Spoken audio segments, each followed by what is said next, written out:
Сәлеметсіздер ме? Математика пәні 3-ші сынып. 140 көбейту 2, 280 бөлу 2 түріндегі жазбаша көбейту және бөлу. Көбейтудің қалай орындалғанын түсіндір. 140 көбейту 2. 140 санын 14 пен 10-ның көбейтіндісі түрінде жазып аламын. Оны 2-ге көбейтемін. Тиімді тәсілді қолданамын. 14 пен 2-ні көбейтіп аламын. Нәтижесінде 28 шығады.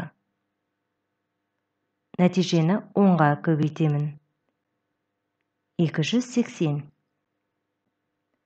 14 ондық көбейту 2, 28 ондыққа тең. Бөлудің қалай орындалғанын түсіндір. 280 бөлу 2. 280 санын 28 бен 10 санының көбейтіндісіне жіктеп жазамын. Оны 2-ге бөлемін. Тиімді тәсілді қолданамын. 28 бен 2-ні бөлемін. Нәтижесі 14-ге тең. Шыққан нәтижені 10-ға көбейтемін. 140. 28 ондық бөлу 2, 14 ондыққа тең.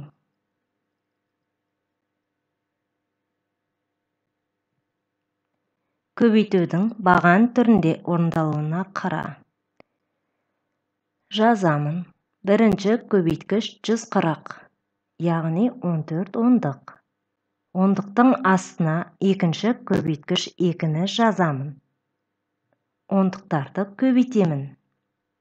4 ондық көбейтілген 2, тең 8 ондық. 8-ді ондықтардың астына жазамын. Жүздіктерге көбейтемін.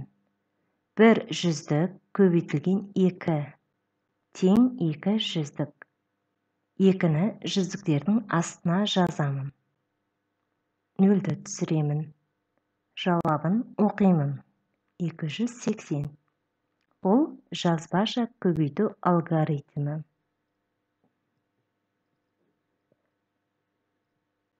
Бөлудің баған түрінде орындалуына қара.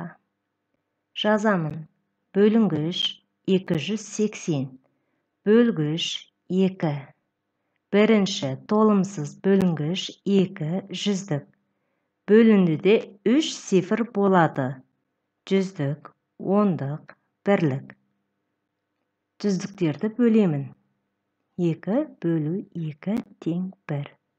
1-ді бөліндіге жазамын. Ондықтарды бөлемін. 8 бөлу 2 тең 4. 4-ті бөліндіге жазамын. Бірліктерді бөлемін. 0 бөлу 2 тең 0. 0-ді бөліндіге жазамын. Жауабын оқимын. 140. Бұл жазбаша бөлу алгоритмі. Бүгінгі сабағымыз аяқталды. Сау болыңыздар.